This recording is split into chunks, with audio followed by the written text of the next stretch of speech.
push it on later, and Eric, right?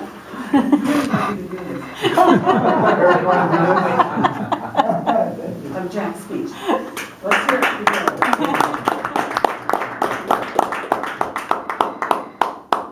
Jack, or as I like to call it, Jacques, is having a little bit of a hearing problem tonight. So I will be standing near Jacques over here and talking out the side of my mouth. I can say anything that I want, and he can't hear me. He won't understand it. So this is not going to be an evaluation that Jack will understand. On that note, I attempted to use some humor there because, Jack, that is the core of who you are. You've got your serious side, but you always include humor. And that's a great way to do anything. You make your point, you make it well, and you include humor, and I love it. You're very consistent in your speeches.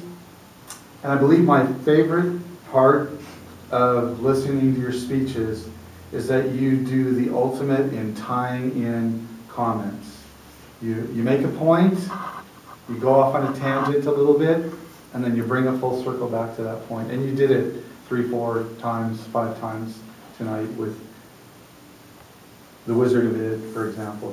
That was how you ended the speech. So very well done, as usual. I really like the part about another analogy.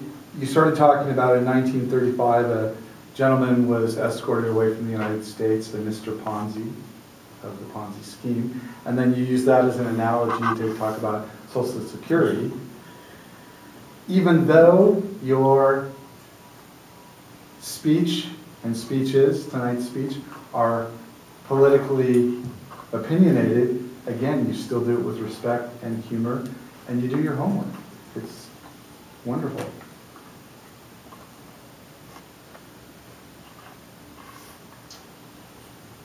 There was a couple of things that I would recommend.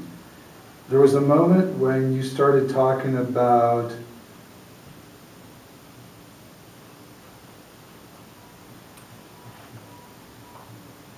how we were paying in and we weren't going to get anything out.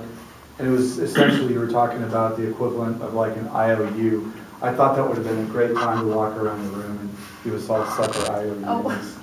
Oh. But you did at the end do a handout. So as I was thinking handout, you had a handout for us.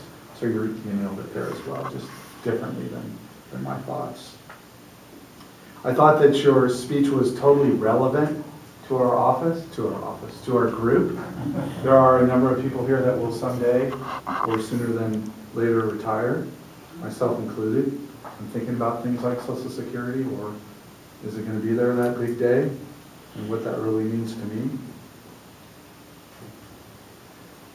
I think that you're very passionate, and that, again, your speeches are very well thought out, as this one was, and I enjoyed it. There was one other thing, there was essentially a call to action on this. It was present the information in a way that will help motivate the audience to learn. And while I felt interested and compelled to follow up on my own, perhaps a specific action assignment, take this IOU sucker and pull up this, go get this book at the library, or pull up this website or something like that. I thought that would have been a fun way to do it. But Jack, really an excellent speech, and please do one again next week. So